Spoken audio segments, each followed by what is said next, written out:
తిరుమల తిరుపతి దేవస్థానంలో లడ్డూ తయారీలో అవకతవకలు జరిగాయని, కల్తీ జరిగిందని, అపచారం జరిగిందని గత కొద్ది రోజుల నుంచి వార్తలు నడుస్తున్న విషయం అందరికీ తెలిసిందే. అయితే దీనికి సంబంధించే జనసేన పార్టీ అధినేత AP deputy CM Pawan Kalyan ప్రాయశ్చిత్త దీక్ష తీసుకోవటం జరిగింది.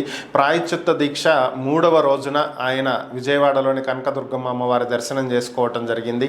అనంతరం ఆయన మీడియాతో మాట్లాడటం జరిగింది. మీడియాతో మాట్లాడుతూ లడ్డు తయారీ విషయంలో జరిగినటువంటి అవకతవకలకు సంబంధించి ల్యాబ్ రిపోర్టులను తీసుకువచ్చి పెట్టి మాట్లాడుతున్నామని, జగన్మోహన్ రెడ్డి మీద తనకేమీ ప్రత్యేకంగా ద్వేషం ఏమీ లేదని, ఆయన్ను కించపరిచేటువంటి ఉద్దేశ్యం కూడా లేదని, కాకపోతే ఖచ్చితంగా సనాతన ధర్మాన్ని పాటించి తీరాలని, ఎక్కడ అవకతవకలకు పాల్పడకుండా ఉండాలని, కాబట్టే దాని గురించి విమర్శిస్తున్నాము అని చెప్పి ఆయన చెప్పడం జరిగింది.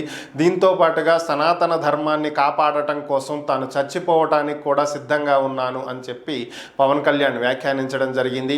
ఈ లడ్డు తయారీకి సంబంధించినటువంటి అంశం చాలా సున్నితమైనటువంటి అంశమని, ఎవరైనా దీని గురించి మాట్లాడాలి అన్నప్పుడు 1కి 2 సార్లు ఆలోచించి మాట్లాడాలని, తాను ఎప్పుడూ కూడా అన్ని మతాలను సమానంగానే చూస్తానని, ఎన్నో మదరసాలకు లక్షల రూపాయలు డొనేషన్లు కూడా ఇవ్వటం జరిగిందని, తాను ఎప్పుడూ మతాలను రెచ్చగొట్టేటువంటి వ్యాఖ్యలు చేయలేదని, దానికి నిదర్శనం రామతీర్థంలో రాముడి విగ్రహం శిరచ్ఛేదనం జరిగినటువంటి సమయంలో కూడా సంయమనం పాటించామని, ఎక్కడా రెచ్చగొట్టేటువంటి వ్యాఖ్యలు చేయలేదని, అధికారంలో లేకపోతే మాత్రం ఆ రోజు వైసీపీని తొక్కేటువంటి బలం తమకు లేదని అనుకుంటున్నారా? ఖచ్చితంగా తొక్కి తీరేటువంటి సత్తా ఉందని, కాకపోతే విద్వేషాలు రేగగొట్టేటువంటి ఉద్దేశం తమకు లేదు కాబట్టి సంయమనం పాటించడం జరిగిందని, సనాతన ధర్మం జోలికి వస్తే మాత్రం ఊరుకునే ప్రసక్తే లేదని, సనాతన ధర్మం కోసం చావటానికి కూడా సిద్ధం అని చెప్పి పవన్ కళ్యాణ్ వ్యాఖ్యానించడం జరిగింది.